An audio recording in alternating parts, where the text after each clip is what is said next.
Pemirsa, Anda kembali menyaksikan breaking news wafatnya Paus Fransiskus dan kami telah kembali terhubung dengan Romo Markus Solo di Vatikan yang merupakan penerjemah Paus Fransiskus saat berkunjung ke Indonesia. Selamat malam kembali Romo Markus. Selamat malam Mbak Rini. Ya, kita lanjutkan kembali perbincangan kita ya Romo. Ya, silakan. Ya, Romo Markus, kapan terakhir bertemu dengan Paus Fransiskus?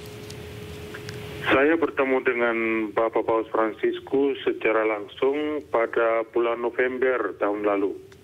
Itu sudah cukup lama karena setelah itu beliau melakukan perjalanan dan ada gangguan kesehatan sehingga tidak bisa bertemu. Tetapi pada kesempatan umum kita selalu bertemu dari jarak jauh.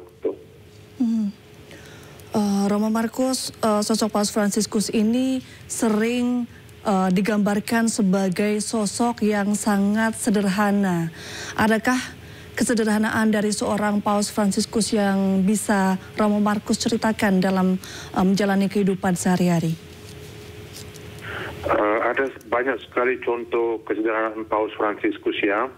Yang menyolok mata adalah pertama-tama bahwa beliau meninggalkan istana kepausan, atau bukan meninggalkan istana kepausan, tapi beliau dari awal tidak mau masuk ke istana kepausan untuk tinggal di dalamnya seperti paus-paus pendahulu beliau. Karena menurut beliau istana kepausan itu berkonotasi terlalu luksus atau terlalu meriah, terlalu kaya. Sehingga beliau meninggalkan kekayaan itu dengan tinggal di sebuah rumah penginapan biasa bersama-sama dengan orang lain di dalam Vatikan. Dan kebetulan saya juga keluar masuk di rumah itu dan tahu baik suasana di dalamnya. Jadi beliau tinggal di apartemen biasa, tentu dengan pendampingan, tetapi suasananya sangat sederhana. Dan beliau juga tidak lagi pergi ke istana musim panas, istana musim panas di Castel Gandolfo, itu sekitar 20-an kilometer dari Vatikan ke arah pegunungan. Dari awal beliau sudah menolak untuk tidak menghabiskan masa liburan musim panasnya di sana seperti paus-paus sebelumnya. Dan tempat itu kemudian diubah menjadi museum untuk umum, untuk publik. Selain itu beliau juga menggunakan kendaraan yang sangat sederhana. Dalam transportasi harian beliau menggunakan mobil-mobil dengan merek umum ya, biasa dan kecil. Kecuali kalau papa mobil yang bersifat terbuka itu memang kebutuhan untuk bisa dilihat oleh banyak orang ketika berpawai atau mengelilingi lapangan Santo Petrus atau dimanapun ketika beliau melakukan kunjungan. Dan kesederhanaan lainnya adalah beliau makan bersama dengan orang-orang lain yang tinggal serumah.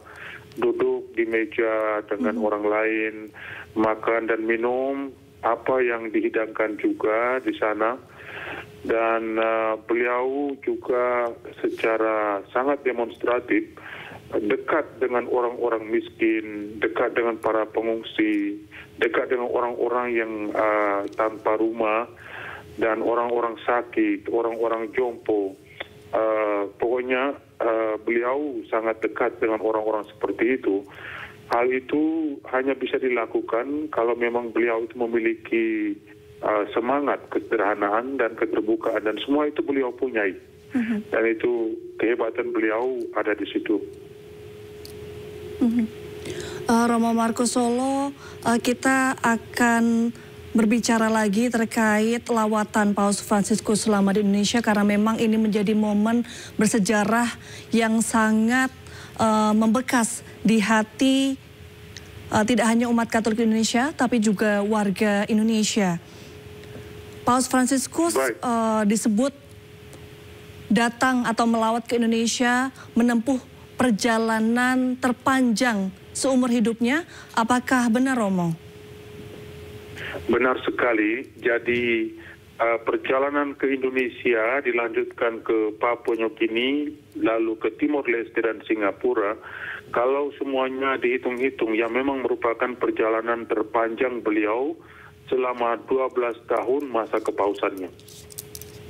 Dan sebagai penerjemah, saya selalu berada dengan beliau, mulai dari Vatikan, satu pesawat terus ke Indonesia, satu pesawat lagi ke Papua Nugini, dengan pesawat yang sama juga ke Timor Leste, lalu seterusnya ke Singapura, dan sama-sama kembali juga ke Vatikan. Jadi kepenatan yang saya alami sebagai seorang yang lebih muda, saya yakin beliau juga mengalami kepenatan itu, apalagi dengan umur sudah 88 tahun. Dan itu merupakan perjalanan lintas benua yang terpanjang selama ini. Dan untuk kita Indonesia, sebenarnya kita betul-betul harus merasa bersyukur karena mendapat kunjungan dari Paus, artinya perjalanan panjang yang terakhir. Dan setelah itu masih melakukan 2 perjalanan lagi, tetapi itu lintas Eropa. Lalu kemudian mengalami sakit beruntun sampai meninggal pada pagi hari tadi. Banyak juga momen-momen yang ditangkap oleh masyarakat Indonesia saat Paus Fransiskus menolak untuk menggunakan jet pribadi, lalu menolak untuk menggunakan mobil mewah. Mungkin ada yang bisa diceritakan?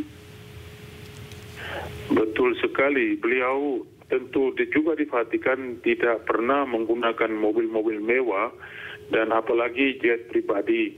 Segala sesuatu yang beliau terima, misalnya ada Lamborghini yang dihadiahkan ke beliau atau apapun yang dihadiahkan ke beliau dengan nilai tukar keuangan yang mungkin sangat sedikit sampai ke yang paling mahal, semuanya beliau persembahkan untuk orang yang berkebutuhan, untuk orang miskin, untuk orang-orang yang tidak punya rumah, para pengungsi, orang sakit, dan semuanya. Jadi beliau betul-betul sangat konsisten. Walaupun misalnya ditawarkan pesawat atau angkutan, misalnya angkutan udara dari satu negara ke negara yang lain dengan pesawat lokal, beliau juga menerima. Walaupun beliau tidak mengenal maskapai atau penerbangan atau pesawat yang akan beliau gunakan. Tetapi beliau dengan senang hati menerima dan menggunakan semuanya itu dengan semangat kerendahan hati dan semangat kesederhanaannya. Ya, Romo Markus, masih dalam perjalanan lawatan ke Indonesia, Paus Fransiskus juga mengunjungi Masjid Istiqlal dan bertemu dengan tokoh lintas agama. Nah, adakah momen yang Romo Markus bisa ceritakan dan apa pesan yang disampaikan saat itu oleh Paus Fransiskus, Romo? Iya, kebetulan saya juga terlibat di dalam persiapan untuk peristiwa besar di Istiqlal, sehingga saya juga sebenarnya tahu bukan saja ada antusiasme atau semangat keterbukaan yang besar dari Gereja Katolik Indonesia, tetapi juga dari umat beragama lain, terkhusus umat Islam, saudara-saudari umat Islam yang ada di Indonesia, yang diwakili oleh komunitas Masjid Istiqlal dan NU dan Muhammadiyah.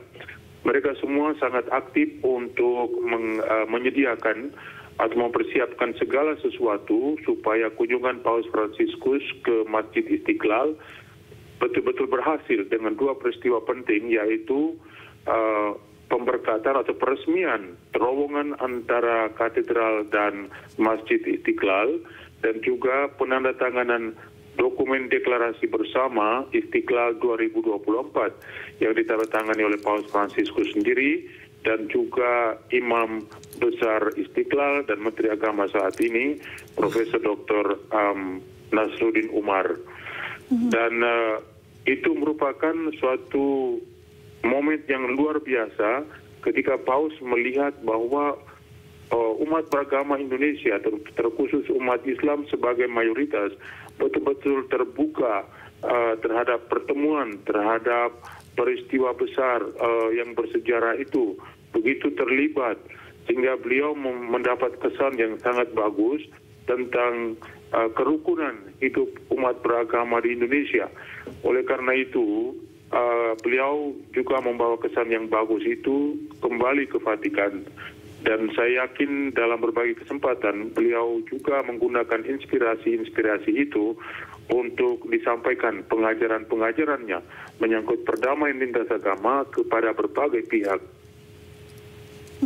Ya, pertanyaan terakhir Romo Markus, adakah pesan khusus dari Paus Fransiskus bagi masyarakat Indonesia? Ya, ada cukup banyak wejangan atau pesan-pesan yang beliau sampaikan di Indonesia pada saat itu. Dan satu yang saya ingat masih segar di dalam ingatan saya sebagai penerjemah, yang pertama, beliau di dalam pembicaraan dengan Presiden Jokowi pada waktu itu mengharapkan agar pluralitas atau keanekaragaman Indonesia itu tetap dirawat dan ditumbuh kembangkan menjadi sebuah inspirasi perdamaian atau sumber kedamaian. Jadi keanekaragaman Indonesia yang sangat asli itu harus tetap dilestarikan dan dirawat. Lalu yang kedua, menyangkut relasi antar umat beragama di Indonesia, beliau betul-betul menekankan sikap keterbukaan, sikap toleransi, dan cinta perdamaian, dan mengajak agar kita merawat keanekaragaman agama kita sebagai sesuatu yang memperkaya hidup kita sejak Indonesia ini dijadikan.